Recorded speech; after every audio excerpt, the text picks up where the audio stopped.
Alors aujourd'hui, on va essayer de s'évader un petit peu dans un univers merveilleux, celui des Mille et une nuits. Le recueil des Mille et une nuits, c'est un recueil de plus de 200 légendes merveilleuses, constituées à la fois de contes, mais aussi de fables animalières et de tout un ensemble de genres spécifiques à la littérature médiévale, puisque l'on va y retrouver de la chanson de geste, des épopées, du roman courtois ou encore de la poésie. La particularité du recueil des Mille et une nuits, c'est qu'il est constitué de deux types de récits. À la fois un récit cadre et des récits enchâssés dans ce récit cadre, sachant que le récit cadre a une dimension éminemment tragique. Alors le récit cadre, c'est ce qui permet de donner vie aux contes des Mille et une nuits, qui sont en fait les récits enchâssés. À l'origine, c'est l'histoire d'un sultan Shahriar qui a été trompé par son épouse, et pour se venger de cette épouse adultère, il décide tout simplement de tuer l'intégralité des femmes de son palais le lendemain de sa nuit de noces. Chaque soir, il se marie avec une femme du palais, qu'il s'agisse d'une esclave, d'une favorite, d'une servante, peu importe. Le lendemain matin, il la tue. En entendant cette histoire, Scheherazade, elle essaye de convaincre son père, qui est le grand vizir, de se rendre auprès du sultan Shahriar, puisqu'elle a une idée pour sauver à la fois sa vie, mais également la vie de toutes les femmes du palais. L'idée de Scheherazade, eh bien, c'est tout simplement de raconter chaque soir au sultan Shahriar un conte ou une légende merveilleuse, et elle va choisir de s'arrêter pile à un moment de suspense pour attiser la curiosité du sultan Shahriar et pour lui donner envie d'écouter la suite de cette histoire le lendemain. Donc l'histoire dure toute la nuit. À l'aube, Scheherazade s'arrête, le sultan Shahriar ne la tue pas et Scheherazade poursuit ses histoires chaque nuit, sauvant ainsi sa vie et celle des autres femmes du palais.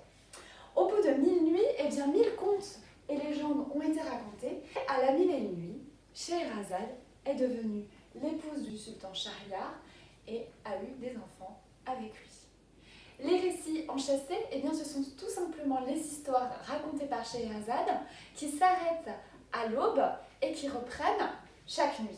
Ces récits commencent toujours par cette phrase de Scheherazade: on raconte encore, sire, ô roi bienheureux, qu'une fois, et cette phrase-là était le signe que l'on sortait du récit cadre et que l'on rentrait dans un récit enchâssé qui était un conte des Mille et une nuits, par exemple Aladdin ou la Lampe merveilleuse que vous avez dû lire, ou bien encore Ali Baba et les 40 voleurs. Ce sont des récits enchâssés. Alors les premières traces de cette œuvre anonyme remontent au 8e siècle en Perse, où sont rapportés oralement des contes et fables nés en Inde. Au fil des années et des échanges commerciaux, plusieurs histoires se rajoutent à ce recueil d'œuvres merveilleuses. Les Mille et une nuits s'enrichissent et la magie et les génies font leur apparition. Ce n'est qu'au XVIe siècle, soit 8 siècles plus tard, que le recueil s'achève. Et au XVIIIe siècle, l'Occident découvre ce recueil, notamment grâce à une traduction d'Antoine Galland, qui va adapter un petit peu ces traductions à son époque, qui était friande d'exotisme et de récits de voyage. À l'issue de cette traduction d'Antoine Galland, on compte 11 volumes à ce recueil des Mille et une nuits. Mais alors, pourquoi un tel succès aux Mille et une nuits? Eh bien, premièrement, parce que ce recueil est universel. Effectivement, il va nous plonger dans un monde merveilleux dans lequel sont racontées à la fois une histoire collective des hommes, mais également l'histoire individuelle de l'homme qui est en prise avec ses contradictions, ses inquiétudes, ses passions. La deuxième raison qui pourrait être évoquée pour expliquer ce succès des Mille et une nuits, eh bien, c'est que les préoccupations des auteurs anonymes des Mille et une nuits rappellent en fait celles de l'époque occidentale vers le XVIIIe siècle, puisque des récits qui sont à la fois d'origine arabe mais également d'origine multiple sont mêlés.